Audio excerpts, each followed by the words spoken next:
আপনারা যদি এত সুন্দর জোরে বিরিয়ানি রান্না করতে চান তাহলে অবশ্যই আমার ভিডিওটা একবার হলেও আমি এখানে বেশি কোনো মশলা ব্যবহার করিনি। আপনারা জানেন আমার ভিডিওটা যদি দেখে থাকেন তাহলে বুঝতে পারবেন আমি খুব কম মশলা ইউজ করে বিরিয়ানিটা বানিয়েছি। এত স্বাদ হয়েছিল বলে বোঝাতে পারবো না।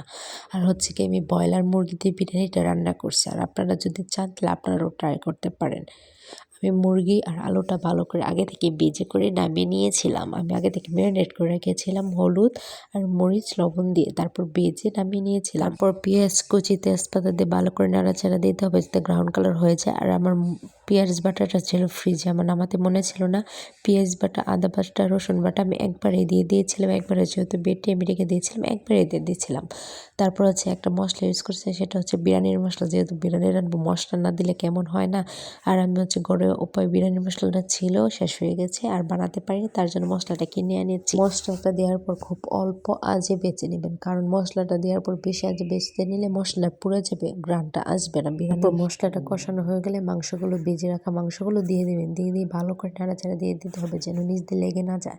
আর হচ্ছে চুলার আঁচটা একটু মিডিয়াম রাখবেন। এভাবে করে একবার হলেও ট্রাই করবেন, অনেক মজা লাগবে। তারপর একটু ডেকে দিবেন, ডেকে দিলে কি বিরিয়ানির মশলাটা যেহেতু দিয়েছেন এটার গ্রানটা এখানে থেকে যাবে। আমার মাংস প্রায় কষানো হয়ে গেছে, তারপর আবার একটু ডেকে দিয়েছি, ডেকে দিয়ে তারপর নামিয়ে নিয়েছিলাম। এখন বিরিয়ানি রান্নার জন্য ফোড়নে দিতে হবে তেজপাতা, পেঁয়াজ কুচি। আপনারা এখানে কুচি কুচি করে আদা দিবেন, দারচিনি দিবেন, এলাচি দিবেন, লবঙ্গ দিবেন। আর হচ্ছে গোলমরিচটা দিলে ভালো হয়, কিন্তু গোলমরিচ দিতে অল্প, খুবই 2টা গোলমরিচ দিতে পারেন। ভালো করে নাড়াচাড়া দিয়ে চালটা দিয়ে দিবেন। আর চালটা ভালো করে ভাজা হয়ে গেলে আপনাদের ইচ্ছা মতো 2-3টা কাঁচামরিচ দিয়ে দিতে পারেন। তারপর ঢাকা দিয়ে দিবেন। ঢাকা দিয়ে যখন দেখবেন একটু হয়ে গেছে, তারপরে যে মশলাটা আপনারা রেখে দিয়েছিলেন মাংসটা, সেটা অল্প করে দিবেন। সবগুলো একবারে দিতে যাবে না, তাহলে বিরিয়ানির কালারটা নষ্ট হয়ে যাবে। অল্প করে দেওয়ার চেষ্টা করবেন। যখন দেখবেন চালটা একটু হয়ে এসেছে, তারপর মশলাটা বা মাংসগুলো দিয়ে দিতে পারেন।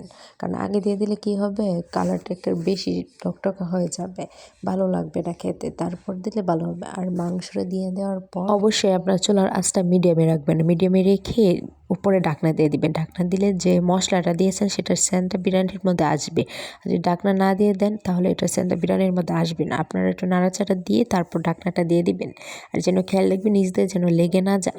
আর হচ্ছে কি চুলার আঁচটা একদম মিডিয়াম করে দিবেন, তাহলে সব দিক দিয়ে ভালো হবে, বিরিয়ানিটাও ভালো হবে, খেতে অনেক মজা হবে। আপনাদের সাথে প্রতিনিয়ত কিছু না কিছু রান্না আমি শেয়ার করেই থাকি। যদি আপনাদের ভালো লাগে, মনে হয় ভালো রান্না হয়েছে, তাহলে আপনারা আমাকে একটা কমেন্ট করে জানাবেন। আর আমার চ্যানেলটাকে একটু সাবস্ক্রাইব করে দিবেন। আমি যে রান্নায় এক্সপার্ট বিষয়টা সেরকমও না, যেরকম পারি আপনাদের সাথে তাই ট্রাই করি। যদি কোনো ভুল হয়ে যায় তাহলে আপনারা আমাকে বলবেন, সংশোধন করে নিন। আর হচ্ছে রান্নাটা সত্যি অনেক মজা হয়েছিল, পারলে আপনারা একবার ট্রাই করে দেখেন, আপনাদের অনেক ভালো লাগবে।